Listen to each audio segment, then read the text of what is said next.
क्यों मनाते हैं? होली इसलिए मनाते हैं, एक जमाना था, उस जमाने के अंदर एक जालिम बादशाह था। उस बादशाह का नाम हिरण्यकश्यप था। वो जालिम था, जैसे फिरौन जालिम था, नमरूद जालिम था, शद्दाद जालिम था, कारून जालिम था, ऐसे ही वो हिरण्यकश्यप जालिम था। उसने अपने गांव समाज के लोगों को कहा कि लोगों मुझे खुदा मानो, मुझे परमात्मा मानो। लोगों ने मान लिया परमात्मा उनको, लेकिन उनके घर के अंदर खुद उनका मासूम सा बेटा, खूबसूरत सा, एकदम सुंदर सा प्यारा बच्चा, जिनका नाम प्रहलाद था। प्रहलाद ने कहा कि अब्बा, and who is God of the world, दुनिया का परमात्मा कौन, जो इस दुनिया की रक्षा करता है?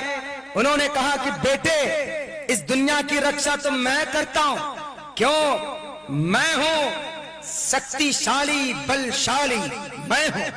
उन्होंने कहा कि नहीं, आपसे भी बढ़कर कोई है जो इस सूर्य को उदय करता है और सूर्य को अस्त करता है।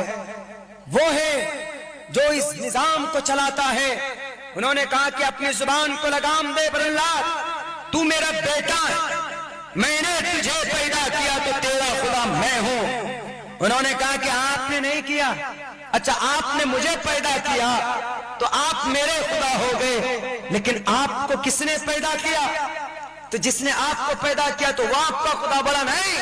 आई am only alone, there is no god but I am only alone, मैं तन्हा हूं, मुझे खुदा मानो। तो प्रहलाद ने कहा कि नहीं, दाल में कुछ काला नहीं, पूरी की पूरी दाल काली नजर आ रही है मुझे। प्रहलाद छोटा बच्चा, उसने कहा कि पूरी दाल काली, ईश्वर कोई और है, नहीं मानेंगे अब्बा, कुछ भी कर लो। तो ये हिरण्यकश्यप अपनी दादागिरी को मनवाने के लिए एक जहरीला सांप लाया, ढूंढ कर उस जहरीले सांप को छोड़ दिया प्रहलाद के कमरे के।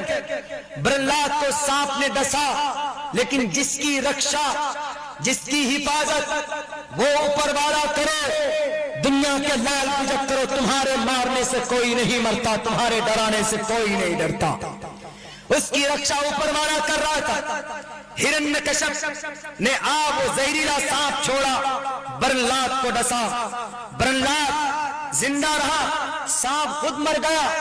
हाथी छोड़ दिए, वो बच्चा देखा कि हाथी अपने सर पर बिठाकर उसको लेके घूम रहा। बड़ा ताज्जुब हुआ कि ये बच्चा है या सर का दर्द है, कैसे इसको खत्म करें? ये तो मुझे खुदा मानने के लिए तैयार नहीं। कैसे खुदा माने? अगर तुम सही रास्ते पर चलोगे तब ना आपको सीएम माने ढंग का। आप तो मासूम इंसानों का पोस्टर लगा देते हो लखनऊ के चौराहे पर। आप तो पुराने आईएएस ऑफिसर रिटायर्ड, आप उनको भी उग्रवाद कहकर उनके नाम छाप देते हो लखनऊ के चौराहे पर। लाल मुजफ्फर साहब, शर्म नहीं आती आपको? उन लोगों के, क्या हिंदुस्तान के लोगों को प्रोटेस्ट करने का, एहतजाज करने का हक नहीं है? लेकिन आप अपनी ताकत का, बल का गलत प्रयोग करते हैं, गलत इस्तेमाल करते हैं। इसीलिए आपकी नहीं चलेगी, आपकी बात नहीं मानी जाएगी। तो उन्होंने, हिरण्यकश्यप ने कहा, मुझे मानने के लिए तैयार नहीं, कैसे माने? आप तक मासूम बच्चे को मारने के लिए आपने सांप छोड़ दिया। मासूम लोगों के ऊपर गोली चलाने के लिए आपने अपने किराए के गुंडों को छोड़ दिया दिल्ली की गलियों के अंदर।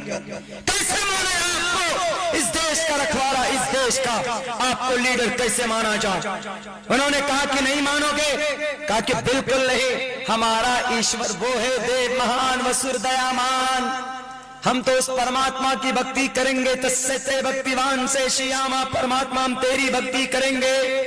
ईश्वरा मट्टी पत्थर लकड़ी कंकर में देव देता नहीं, न देवा मुड़चलाम या। ए परमात्मा तू हर जगह पर मौजूद है, ए परमात्मा तू कण कण में बसता है।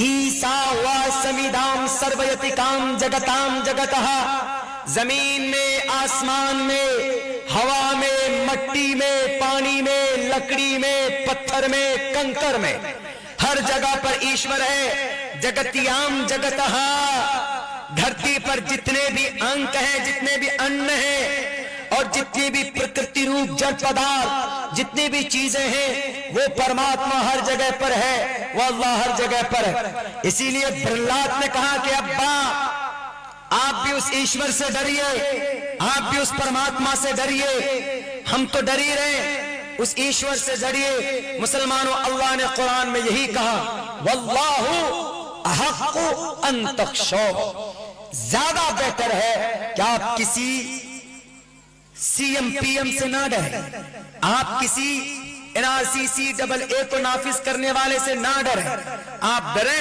तो सिर्फ अल्लाह से डरे। वल्लाहु अहक्कु अन तख्शौ, अल्लाह से डरोगे तो अल्लाह की इताअत करोगे, अल्लाह की इताअत करोगे तो जाहिर सी बात है कि अल्लाह तुम्हारी प्रॉब्लम को, दिक्कत को दूर कर देगा। जैसे प्रहलाद की रक्षा की थी सांप से, हाथियों से, तो अल्लाह आपकी रक्षा करेगा CAA से, NPR से, NRC से, अल्लाह आपकी रक्षा करेगा। तो पता उस हिरण्यकश्यप जब परेशान हो गया, जब उसने सोचा कि ये बच्चा तो मानने वाला है नहीं, तो हिरण्यकश्यप की एक बेटी थी, बेटी, उस बेटी को ईश्वर की तरफ से वरदान था। वरदान क्या?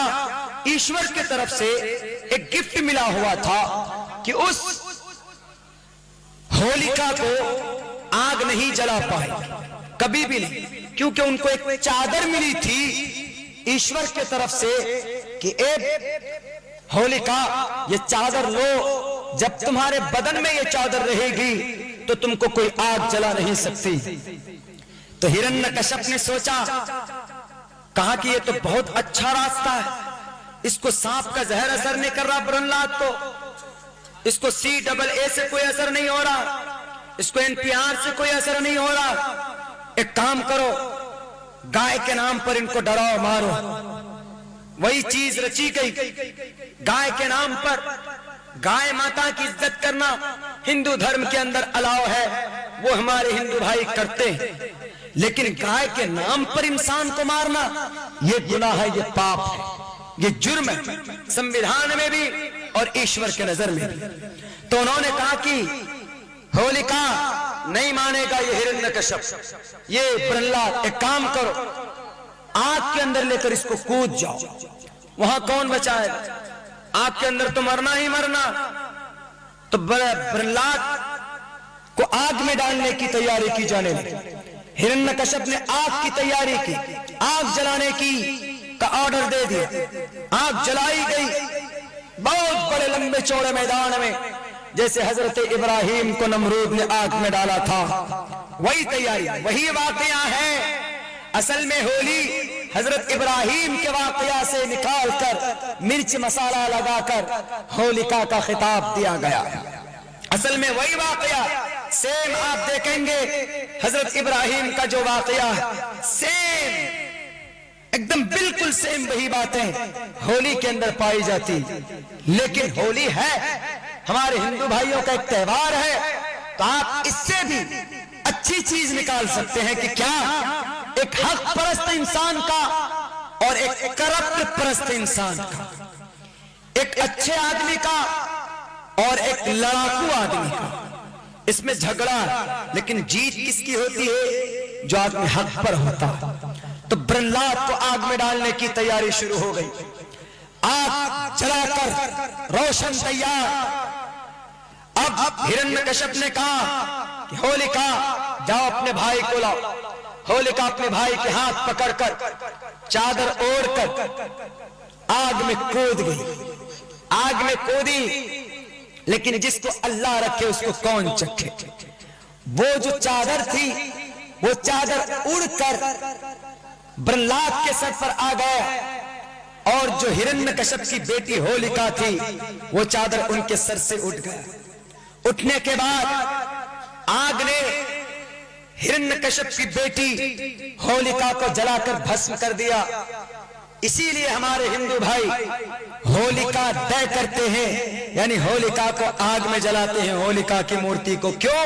क्योंकि वहां पर हिरण्यकश्यप प्रहलाद को जलाने के लिए गई थी, लेकिन खुद जलकर भस्म हो गई थी। तो वही याद और वही कस्टम और वही स्टेप आज भी माना जाता है। आज भी मनाया जाता है। लेकिन लड़ाई किनकी थी वहां पर? एक ईश्वर परस्त और एक अनेक ईश्वर परस्त। एक था अल्लाह परस्त और एक था मुशरिक परस्त। यानी एक प्रहलाद, उसने कहा कि अब्बा कोई बात नहीं, मुझे आग में डालो, वो परमात्मा मुझे देख रहा है, वो मेरी रक्षा करेगा।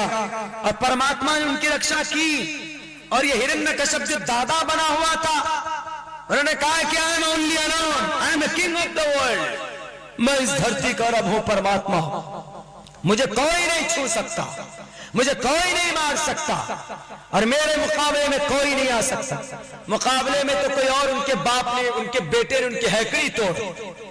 जब देखा आग खत्म हुई तो प्रहलाद आराम से निकल कर आ गया, बैठा हुआ आराम से, बेटी जलकर राख हो गई। तब उस वक्त उनको विश्वास हुआ कि हमेशा हक की जीत होती है। कितनों कोशिश कर लो हक को बदनाम करने की, कितनों